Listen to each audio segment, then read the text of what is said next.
All right, Cody, let's do it. So hello, my name's TJ. I'm here to talk to you about creativity, specifically about drawing and things I've learned about creativity that dovetail with drawing. This is a drawing from an art class that I did in college. It was an elective, Drawing 101. It was totally unrelated to my major. And we did a number of exercises, and the exercise I got the most out of was this one. You had to draw a picture of your non-dominant hand every day for 3 weeks, and at the end, hand in all 21 drawings. I really liked drawing when I was a kid. I used to draw all the time. That was actually my first dream. My first kind of artistic ambition was to be an artist for Mad Magazine or for Marvel Comics. But I could never really get my caricatures to look like the person that was being caricatured. And I could never get my Marvel comic drawings to look like the characters in the comics. So I got frustrated and I quit. It doesn't look like we moved past the first slide. Is it stuck or is it just what I'm seeing? Should I go on? Yeah, there we go. Second slide. Great.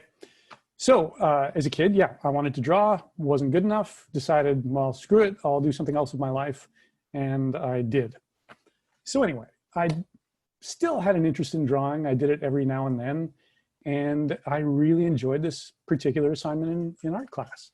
So I brought in these first 3 drawings to my teacher to get her feedback. And she was nowhere near as enthusiastic about them as I thought she was going to be. She was pretty lukewarm, but she wasn't cruel and gave me some technical feedback, and I took her advice and I went back to the drawing board, quite literally.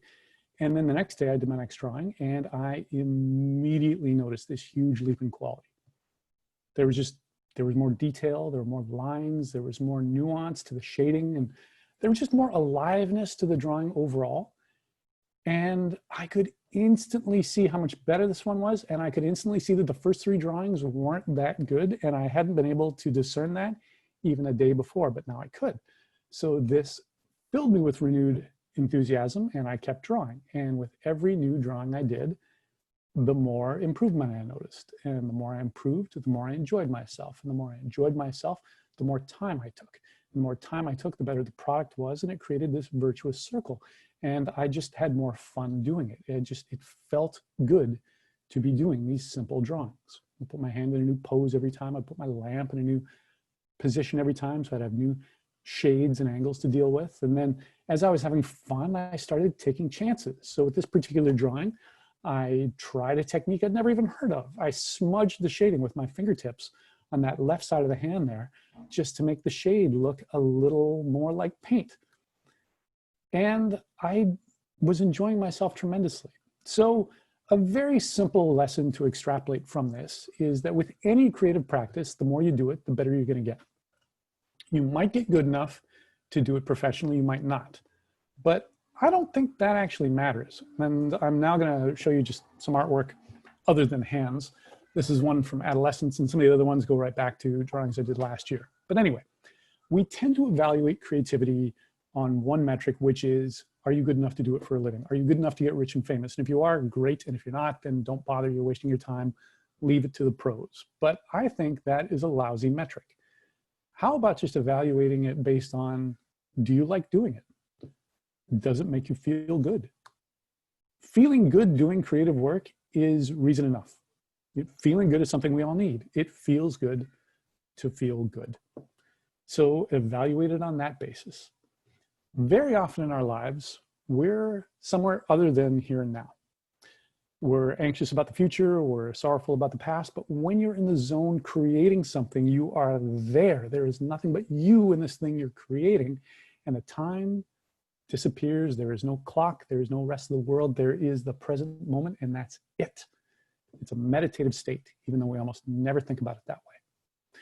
Another thing is when you're doing creative work regularly, it sharpens up whichever of your 5 senses you're using. So with drawing projects, I would find when I was drawing regularly, I would notice the world more. I would notice details in the world around me more. I would see beauty in the world around me. I would see beauty in things that aren't considered conventionally beautiful. Another thing is it animates you, even when you're not doing it. So when I'm working on a drawing project, it's not unusual for me to wake up thinking about that project, thinking about the next part that I'm going to do or when in the day I'm going to work on it. or I'd look at it. So it would just be with me as I was doing other things. Even as I was standing in the lineup at the grocery store, there'd be this kind of buoyancy with me. Another thing is, the more regularly you're creating, the more your inner radar is on and picking things up. It's like your inner creative engine notices that you're listening and starts feeding you more. Here's a prompt from the outside world. Here's a random memory. Here's a random thought. You can use this, and you can use this, and you can use this. And if you take these prompts and you work on them in whatever creative avenue you want, eventually you're going to start noticing patterns. You're going to start seeing what you're up to. What are these sly messages your unconscious is trying to tell you? Because all creative work is autobiographical. Some is blatantly, directly autobiographical. Sometimes the autobiographical elements are more obscure and symbolic, but everything you create is a snapshot of who you are inside and what you value and what you care about. So here's just a few tips on how to do this if you want to do this. One, look for prompts. Look for some parameter or some bit of inspiration and create around that. So when I was 16, I did a mural on my bedroom ceiling, and the bedroom ceiling had a light in the middle. And here's the drawing of it, and there's the light, playfully or helpfully labeled light right in the middle.